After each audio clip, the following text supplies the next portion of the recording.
So today I wanted to speak about, well, firstly, why am I walking? This is interesting and maybe this will help someone out. So I am struggling to sleep and I wake up every single night at like 2 a.m. and then I struggle to get back to sleep. Do everything possible.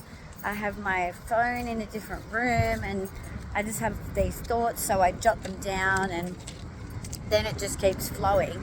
So the lesson for me is that I need really good boundaries, which I struggle with, disconnecting from other people. So on that note, I'm absolutely exhausted, and so I need to work. And so I was at my desk and my eyes are heavy, my body feels heavy, my training's suffering, my voice sounds terrible, I'm absolutely exhausted. And so that's a pretty shock. And so what I do when I feel tired is I walk, and that way my body won't start to shut down and my mind becomes sharper. So there's scientific evidence around movement and it creates grey matter in the brain. I find that my thoughts and ideas come to me more easily when I'm moving, particularly when I'm running. And so therefore, if I'm getting a block when I'm working, then what I'll do is I'll go for a walk and then it seems to flow again. Excuse the lack of breath, but I'm literally struggling to live right now because I'm so tired and drained. So the purpose of this video is I have to walk back to my office because I need to go to the bank because I need to make a transfer to Italy and I can't do it on internet banking. So thank you God that we still have humans that do a job, because that way they can do my transfer for me. And I need help from a human being, not a computer, that can affect this thing. Otherwise, I will not have the most amazing web designer build out my website and my mission will not be accomplished. So what's the relevance behind that? The relevance is how important humans are, networking, working together, supporting one another. This morning I was so fatigued. I thought, I don't know how I'm going to get to my office. And every part of me wanted to be independent and not rely on my father, who's been my absolute rock my entire life. And I thought, literally saw myself having a major accident from fatigue in the vehicle. So I ate humble pie and I asked him if he could kindly drive me to my office, and if he said no, because he has free will, because God gave us free will, universe God gave us free will, and we must respect that of people. We cannot be coercively controlling, because if we're coercively controlling, then the intention backfires on us. And so therefore we become controlled and our life becomes stagnant. And then ultimately we find ourselves controlled in any event. And that may be by being locked up in prison. Which is why if you're coercively controlling, you will eventually find yourself being coercively controlled by a huge force, which is the police force. So everything is energy. Be careful the way in which you behave in your life, because when we point the gun and we have one finger facing someone and the other three point back at us, and therefore what you sow, you reap. What you reap, you sow. All those sayings are very accurate. See, feather. Learn about feathers, you'll know what they mean. So the importance of this is, and I'm really not getting to the point, and that's because I'm fatigued, and my mentor, James Antoninus, would say, Tell me the time, don't build me the clock. Okay, so what's the point in this? I was riding and I shoved my bike in the car. There's no bike rack. Shove it in the back seat. Yes, it probably damages the car. However, it's not an expensive car. And as I was riding my bike from Buy Swap Sell that cost me $150, that's a mountain bike, a really good brand, and I bought it in Wyong, in some dodgy house in the middle of the night, because that was the only time I had available to be able to go buy this bike, whilst I had barely any money in my bank account, yet again. And this has happened throughout my life, right? Like, I've come from two parents that have struggled, a single mother and a single father, who would pluck bills out of a fishbowl and decide which one he was going to pay, working 7 days a week. I never really saw my father. I was raised, very gratefully raised, when I was in his care by my nonna. That is when I did in fact see my father, which I barely saw my father. And my mother wasn't wealthy either. So I've grown up with the programming of poverty, and I've mirrored my parents' relationships, because we mirror everything in our lives is a mirror. And so essentially I mirrored my mother's relationships, and then I mirrored my father's poverty and codependency and enmeshment and people pleasing and blah, blah, blah, blah, blah, blah. You get the drill. And so before being very, very mindful and very aware of my patterns, I am you, you are me, we are one, which is why I understand when my clients, where they're at. And I think people look at lawyers like you must have an abundance and you're, flying high and you've all cashed up. I've had nothing. I've had zero. I've built a business in a Toyota Starlet, which my partner, Charlie, I'm very grateful to you, Charlie, he welded a plate to divide the dogs between me and them, and we put safety harnesses so the dogs were safe. And I built the empire that is We Love Dogs from that vehicle off my own back. Blood, sweat and tears. It now operates still to this day. I sold it, and I was very, very, very grateful that I was able to buy a home for my daughter, build that business, and there was wealth created from that. That business is in the Sydney Morning Herald, and I'm grateful every day for the beautiful employees that I had and the beautiful clients and the dogs that I was able to look after. However, when I sold that business and I decided to take on a new venture, which I'd kind of gone back to law in 2018, when I sold it, because of my personality, which I know a lot of my men can relate to, we struggle to be employed by people. And they would say that it's called ODD, opposition defiance disorder. But what it is that you live your whole life being told what to do. When you get older, you struggle with being told what to do. You struggle with authority.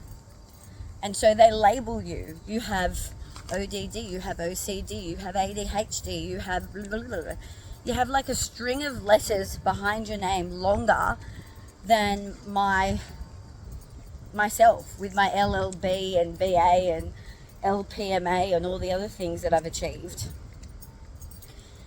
And so what essentially, back to the ODD thing, I knew I was going to find it really difficult to work for someone. And so I approached the devil himself, James Antoninus, and I said to him, James, will you take me and train me to be you, because you are the devil's advocate?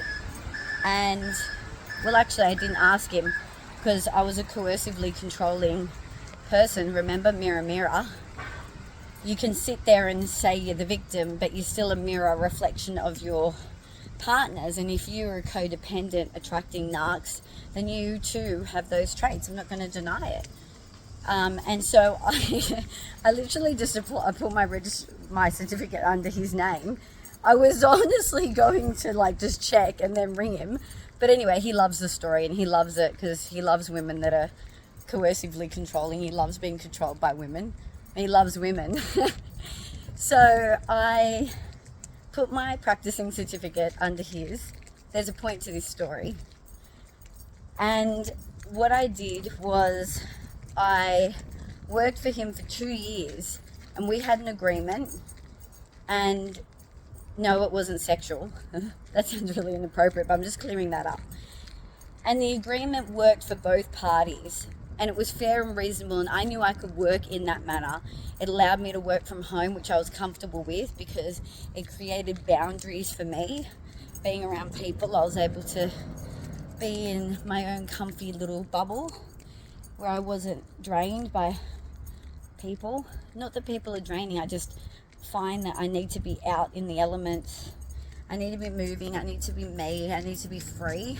Otherwise I feel like a caged animal, and that is a trauma response because of what you've grown up in. And grounding and the sun and swimming and being around animals, feeling a sense of freedom. Some people just can't do the 9 to 5 and get locked up.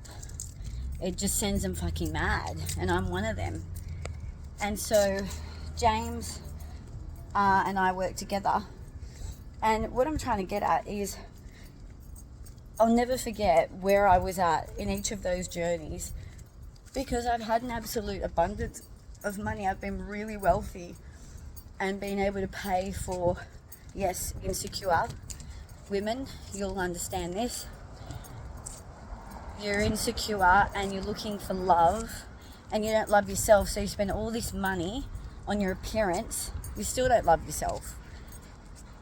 Loving yourself comes from within, not, and this is no disrespect to the beauty industry because I know a lot of women in the beauty industry and I love those women and I'm very grateful for all the beautiful beauty treatments that they give me.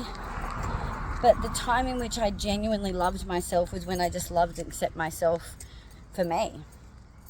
But again, that's a trauma thing, right? So it all comes back to trauma. But when I was riding the bike this morning and I was riding my bike from some crack house with $150, driving my car that is paid off, and I had to buy that car because the car I had got taken from my husband because he said, you can fucking give me my car back and walk away with nothing because you want to leave me, so you can just give me everything and go off into the sunset and burn in fucking hell, you bitch. Because you don't want to be with me. And I'm very grateful that I met him. And I don't have any animosity towards him. It's a funny story. I wish him the best and I want to see him happy. But, I was riding and I thought about something that someone said to me earlier in the week about my hourly rate. And again, this young man is probably, or may watch this, probably won't watch it because it's fucking 13 minutes long. But I remember him making a reference to my hourly rate. And it just made me think that it just prompted me to say, you got to look beyond things. What you see, you got to see beyond things. And I look beyond things. When someone talks to you, look into their eyes, look beyond what they're telling you. Look into their soul and you'll get the answers. Because you can read people very easily if you look beyond things. See things, the all-seeing eye, seeing things differently. See. Everyone can see. They just choose not to. So again, when he was making reference to it, why is my rate that? Because I value myself in the highest. Almighty God in the highest. That's what they do at Ivy School. And the Catholic schools, and they sing and all that, chanting, energy, frequency, raise your vibrations, very important. And it just prompted me to come back to valuing yourself, you know. I value who I am. I value my time. And I know that I give a shit. And in saying that, yes, the hourly rate is extremely high. I actually just put it up as well. But in saying that, I'm working on the project, which you all know. And the project is to actually reduce or bridge the gap between legal aid and the wealthy, because the in-between, they struggle to pay. But there are options. You know, there's so many finance companies now, Just Funds, plenty. You know, use your Step Pay card, use your Zip Pay card, you know, get a loan. Ask your lawyer firm, ask your lawyer firm for a payment arrangement. You can't replace your lawyer with AI. You know how I figured that out? Well, I figured that out a long time ago, because I thought, fuck, imagine we just fucking all rely on AI, and then what are we? We're just fucking carcasses. We're dead. Literally. You may as well just shoot yourself in the head, because you're fucking pointless now. You got no value. No one's going to employ you, and you're of no use. Well, when you're of no use and you're an empty vessel, and that brings me back, I could circle back to when I was hollowed out. It's a DV term. Hollowed out. And when I was of no fucking value, guess who wanted to be around me? Yep, you guessed it. Nobody. I'm very, very grateful, because I had beautiful people in my life that offered me what they could. They offered me a listening ear. They offered me a run. They offered me some of their time, but it was very limited. Because when you have nothing to offer people, they generally don't want to give you their time. And I feel that I give people a lot of my time because I see myself in them. I see them in me, and I remember what it was like to feel like you have nothing to give and no one wants to have anything to do with you. And it's in those moments, I'm going to avoid these young men because it's going to throw me off, and they're going to be like, what the fuck is she filming herself for? They should be working, but they have no guidance because they have no father figures, because all our fucking lost fucking warriors, you know who I'm talking about. We need you, because these young men are just lost. They need a father figure. They could work here at Boss Pools. See? Boss Pools. These guys look like masculine men. So, yes, when I was hollowed out, even my father, and I couldn't call upon him at the time. You know, it was fucking drained. I've drained the fucking life out of the guy. I mean, he's bald. How much more could he give me? He did his best. I drained him with the boyfriends that stormed through the house and jumped the fucking fence and ran to the fucking cop shop and smashed my head in and wanted to put me in an acid bath, give me reverse mohawks. This might be a bit intense. I should put a trigger warning on this thing. What else? Cut my fucking partner's fingers off. You name it, I've experienced it. You know, sexual, physical, emotional, spiritual. You want to see broken? You break a child and you break a woman, the most vulnerable of all. And then what do they become? Disabled. You literally disable them through what mainstream calls mental illness. And then they label you PTSD, anxiety, bipolar. You start getting a string of letters and they start chucking pharmaceuticals at you.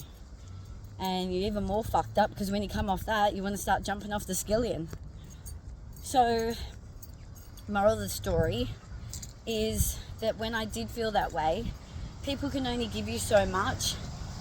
And that's where I see these people. I saw it when I was at parole, and I gave a shit about them. And I knew how to help them because I was them. I've been the child, I've been the woman, I've been the man. I've been the perp. I've been the 20-year-old that, you know, wants to fucking drive the car like Fast and the Furious. and, you know, go around fucking shit up because it's fun. And you think, yes, well, fucking, I'm a gangster. Fucking don't fuck with me, motherfucker. And you get real excited. I get it, you know, and you're doing it because you're so broken that for once in your life you want to feel like a big fucking bloke. Like, don't fuck with me now. You can't fuck with me now. Try to fuck with me now. And that's trauma. You know, and wanting money comes from living in poverty because you've never had money. So when you get it, you're like, yes, you know, I've got a big you know what now. But it's still the broken boy, and I'm, you know, my mind is wounded masculine because clearly I'm still a woman. But I was a broken little child, and that's why I wanted to be, you know, the gangster. And then I went from that to, thankfully, having my father save me, who was also a wounded man, you know, being a lawyer. And a lawyer, why? Because you want to save people. But who are you trying to save? You're trying to save yourself. I was trying to save myself and protect myself. And that's what I see in every single one of my clients. I'm saving them because I see myself in them and I understand them. And I don't want them to feel the way I feel and felt, because I know how horrible it feels to want to jump off the skillion when you wake up and it just goes around in your head. And, you know, people talk about prison. You don't have to go to prison to be in prison. The greatest and the scariest prison is in your head. And when you go to that place, and I was going to sit down. When you go to that place and you're in hell, which is your own brain, in your own head, it's the worst, because people start to want to move away from you. They feel they can't help you and they need to protect themselves, so they create boundaries, which is really important for them, and they push you away. And I remember, not only 12 months ago, and again, I'm very grateful for all my partners. They are all brilliant men. I'm grateful that I met them, and I am grateful that I'm no longer with them. So this is not a dig at them, it never will be. It's not a, you know, screw men thing. I love men. If it wasn't for my father, I wouldn't be here. And I'm grateful that my mother was the way she was, because she made me who I am. And I love who I am, and I love what I do. And I feel that every single man that I've ever helped has walked away feeling loved, cared for, and they know I've got their back and they've got mine. It's like a brotherhood, but a woman, a woman's brotherhood. And I struggle with women. I do. I've healed that a little bit. And people might be going, geez, this woman just does this shit to heal herself. But I think the point of it, what it was meant to be, and it's always long, and this is a trauma thing, right? When you've got trauma, you generally talk a lot because it's still all underlyingly a little bit unresolved, which I feel I've worked on so much of it.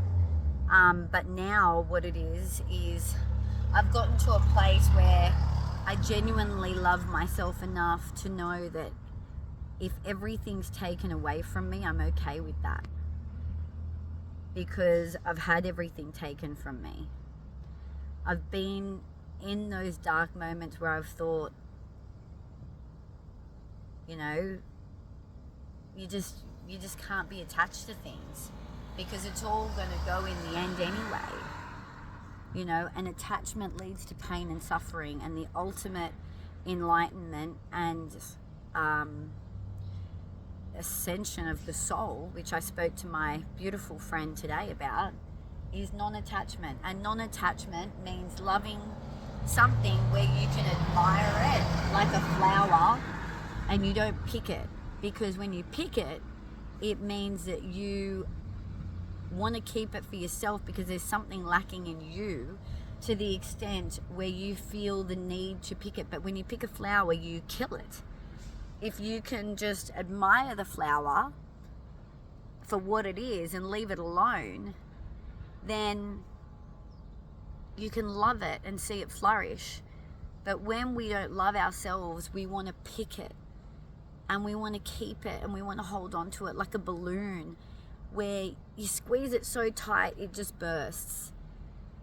And that's a trauma thing. And a lot of men who are extremely attractive, you guys are, I know you're the type, you know, I that's my type. My type is attractive men that are wounded, and they love their tattoos and their gym, and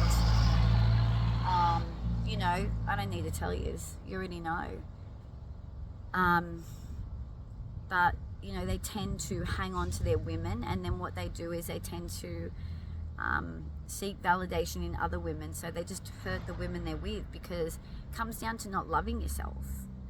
And the only way you can love yourself is to go inwards and to say, who am I, and what do I love, and who do I want to be, you know, and stop caring about what you look like, and stop trying to chase happiness outside of yourself. You know, you will find that you are happiest when you're around good people, and you'll know good people because they feel good. They feel good, they make you happy, they don't judge you, they laugh, they smile. I'm happiest when I'm with my crew, and they're all ages. They're 70, 80. I don't care what they look like. I don't care how much money they have. I care that we respect and honor each other. That's what makes me happy. And I think when I was riding the bike this morning, flogging it like Rocky Balboa, because I go into like my alter ego of like, fucking Rocky. I really feel like the project will be amazing and do amazing things, but it made me, I had this awareness of, I'll never forget where I came from. You know, I'll never forget that I was the kid that felt alone in a home, and, you know, felt that nobody loved me, and I was the troublemaker. It was a fucking nightmare. And I'll never forget that, no matter how good things go. And I'll always remember you guys, and I'll always stand with you, and I'll always position myself in line with you, and I'll always go to war with you. And, you know, it's like I say, I am you, you are me, we are one. And I pray every day, and I know that amazing things are going to come from these ventures. And I promise you have my word that I will look after you all. And I'll make sure you have access to lawyers and practitioners that can help you. And I will never, ever have this inflated ego where I'm above anyone, because I'm not. I'm still that person that, you know, slept in the wardrobe. And, you know, you're still that person. And I think some people lose sight of that when things go good, you know. Like, yes, I own my own house. This is a house. It provides security and safety, and that's what's most important. But it doesn't allow me to, it does allow me to help people that, you know, men that, you know, they don't have money, because the only way they know how to make money is to rely on, you know, doing the wrong thing. And when they're not doing that, they're locked up, and then they come out and no one wants to employ them. And then they feel shit, and they're stuck in their cycle. So you have my word that I stand with you, and you have my word that I will never forget who I am. And I am extremely grateful for my friends that stood by me and gave me the time that I needed. And there were moments where I felt like I was a burden, and I was told that. I was told, you know, I can't do this anymore, or I can't listen anymore. And I respect that. You know, it's draining to be there for someone that's having a hard time. I feel it. That's why I have no voice, and I'm fatigued, and I'm sore, and my body's sore, and my Achilles are fucked. Well, I did that to myself because I ran too much. Because you're running from your fucking problems, and you're running from yourself. Now I sound like someone that I love dearly who speaks like this. But, you know, it's all about learning and growing and boundaries. But, yeah, you have my word, and I am grateful for those people. And, you know, not one single person healed me. The person that healed me was myself. But it was the people around me that gave me little pockets of time, that I am grateful for you. And the one person that made a massive impact was my little girl, when she said to me, and I've never got I fucking can't remember when I last got child support. And that's okay. That's okay, because I left him. I chose to leave him. I know this is controversial. I chose to leave him, and I don't want his money. His money can go towards his family. I can generate money. But I remember her saying to me, smell the flower, blow out the candle. And I'll never forget that. And I remember feeling so much guilt and shame that my own daughter had to counsel me. That was probably one of the worst moments of my life, when I felt like I'd failed her. And I felt like the biggest failure. And I was never a failure. I was always a fighter. And I remember just thinking, do I just give up? And she said to me, she came home and she said, today I prayed to God that he will help you, because I don't need God's help. I said, God, my mummy needs you because she's sad. And I'll never forget those words, and I'll never forget the little diary note that she made. And as I said, it's, you know, now I look at it and go, I promise her, myself, and all of you that I will not give up on you, and I will fight. I will fight to the death, and I will be the one that gets up, even if it means I have to fucking tear the Achilles heel. You have my word that I will fight for you, and I will stand by you, and I will work on having my own boundaries so I can be the guiding light for you guys. And I'm going to do everything I can, even if it means I need to go to the bank now in person. And if you ever cross my path and you feel that I've rattled you, I apologize in advance. It always comes from a good place. And if I've done something wrong, I'm always humble enough to say it. But my word is my word. Respect and honor. I come from a family where your name and your reputation is very important, and I will never tarnish anyone. And I'm now going to go to the bank and do this so that I have a website and we can build an empire, and we can do this because we all need one another, and we are stronger as one.